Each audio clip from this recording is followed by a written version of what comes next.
10 হতে ভাই, আমরা অর্থনৈতিক শুমারির তথ্যের জন্য বাংলাদেশ পরিসংখ্যান ব্যুরো থেকে এসেছি। দেশব্যাপী অনুষ্ঠিত হচ্ছে আপনার মতো দেশের সকল ব্যবসায়ীর তথ্য নিয়ে সরকার সঠিক অর্থনৈতিক পরিকল্পনা করতে চায়। গত কয়েকদিন ধইরা মাইকিং কইরা অর্থনৈতিক সুমারির নানা উপকারিতার কথা জানাইতেছে।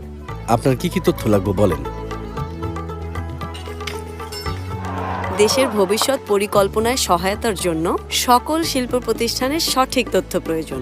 আপনি যেসব তথ্য দিয়ে সহায়তা করবেন গোপন থাকবে। সঠিক তথ্য দিয়ে উন্নয়নে অংশ নেওয়া আমাদেরও দায়িত্ব। আপনারা অর্থনৈতিক সুমারি তথ্য নিতে আসছেন, তাই তো? তা আপনি কিভাবে বুঝলেন? বাজারে করিম ভাইয়ের দোকানে আমি আপনাদের তথ্য নেওয়ার সময় দেখছিলাম। আমি তো ঘরে বসে অনলাইনে জামা কাপড় অর্ডার নিই। আমি কি অর্থনৈতিক শুমারির আওতাভুক্ত? খানার অভ্যন্তরে শুধু অনলাইন ব্যবসা না, যে কোনো ব্যবসা পরিচালনা করলে সব ব্যবসায়ী অর্থনৈতিক শুমারির আওতাভুক্ত। অর্থনৈতিক শুমারিতে তথ্য দিন, নতুন বাংলাদেশ বিনির্মাণে অংশ নিন।